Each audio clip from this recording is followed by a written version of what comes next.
ഗുരുവായൂരിനു സമീപം ഒരിടത്ത് തനിച്ച് ജീവിച്ചിരുന്ന മുത്തശ്ശി തികഞ്ഞ ഗുരുവായൂരപ്പ ഭക്തയായിരുന്നു. എപ്പോഴും ഭഗവാനെ മകനായി സങ്കൽപ്പിച്ചിരുന്ന അമ്മ നിത്യം രാവിലെ ക്ഷേത്രത്തിലെ സന്നിധിയിൽ എത്തി പ്രാർത്ഥിക്കുമായിരുന്നു.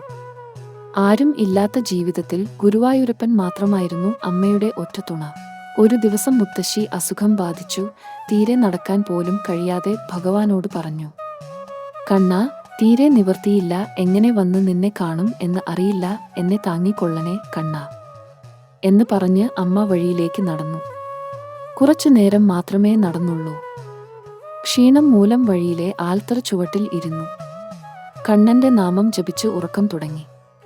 കുറച്ചു നേരം കഴിഞ്ഞ് കണ്ണു തുറന്നപ്പോൾ നേരെ മുന്നിൽ ഒരു 5 വയസ്സുകാരൻ നെറ്റിയിൽ കുറിവരച്ചും പൂനൂൽ ധരിച്ചും കയ്യിൽ നാരായണീയം ബുക്കും കിണ്ടിയിൽ വെള്ളവും പിടിച്ച് കുഞ്ഞ് സ്വരത്തിൽ ചോദിച്ചു, അമ്മേ, എന്തുപറ്റി?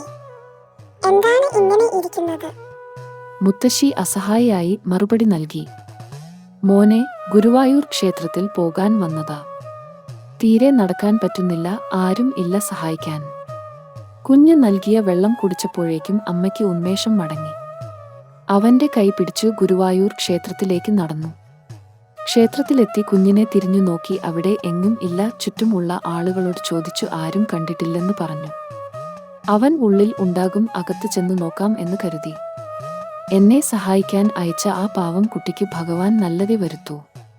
പെട്ടെന്ന് ശ്രീകോവിൽ നിന്ന് അശരീരി പോലെ ഒരു ശബ്ദം.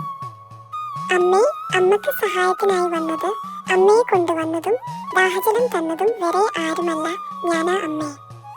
എന്നെ അമ്മക്ക് മനസ്സിലായില്ലേ? ആ ശബ്ദം മുത്തശ്ശിക്ക് മാത്രം ആയിരുന്നു കേട്ടത്. അവിടെ തന്നെ ഇരുന്നു കരയാൻ തുടങ്ങി. ഭഗവാൻ തന്റെ ഭക്തനെ ഒരിക്കലും കൈവിടില്ലെന്ന കാര്യത്തിൽ അമ്മയുടെ ഈ കഥ ഉദാഹരണമാണ്. കൃഷ്ണ, ഗുരുവായൂരപ്പ.